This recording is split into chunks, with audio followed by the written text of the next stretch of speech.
So native orchids naturally grow on trees, and through 200 years of settlement, basically these rainforests have had their habitat ripped from under them. You know, they've had the cedars removed, they've had the cabbage palms removed. The whole area was turned, I guess, into pasture, or it was forested.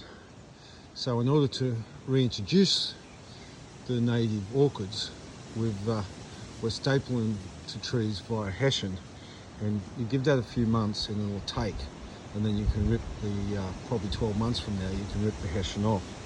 There's a couple of ways of doing this, so we're trialling both. So I'll take you down to the second one. The idea is to reintroduce enough of a population of natives that they just take off themselves.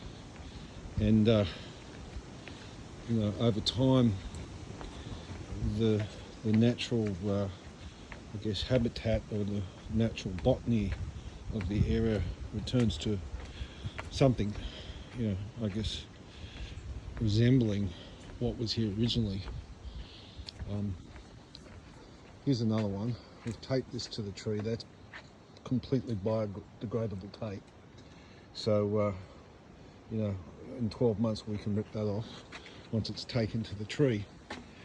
The other thing is we stick them in crevices. Now, there are native orchids in the rainforest already, many more in the national park, but drought has kind of take their toll, and they're often higher up in the tree.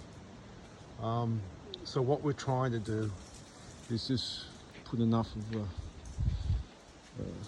I guess enough of a population together so that they reproduce and recreate the kind of old habitat that was here. We're working off a list from Wollongong University of what they think the habitat was pre-colonial times, and it's not going to be perfect, but I kind of look at it like I'm a collector of things. And as you can see, that's up on the ridge. Most of this area's got views as well of the valley. And I think last week we showed you some where the tree house is going to go. And the tree house is ideally just set in a way, it's going to be actually secured to the trees, and it's going to be 60 feet up or 20 meters. So we've gone up high on the hill so that we can make an entrance into the valley. Now the tree house is going to be centered on that tree over there, that tree way over there, and back to here. It'll be about 25 square meters.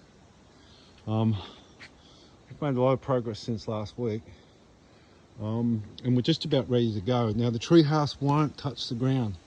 It'll be actually secured to the tree from hardware I procured from US treehouse makers, so it just attaches to the tree without damaging the tree. As you can see, that's a pretty lovely tree.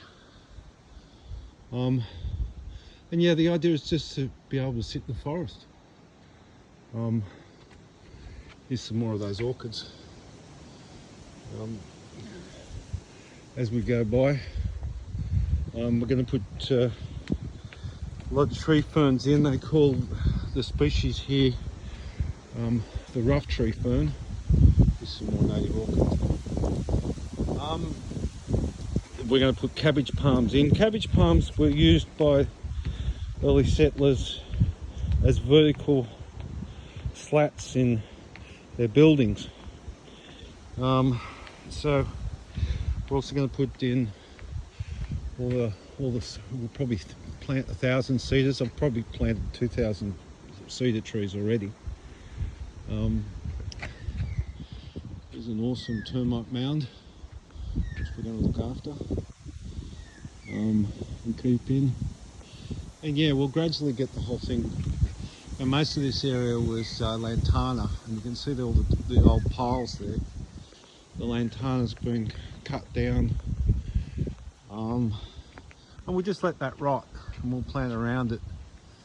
You can see further up there lantana piles. There's Izzy coming through the lantana piles.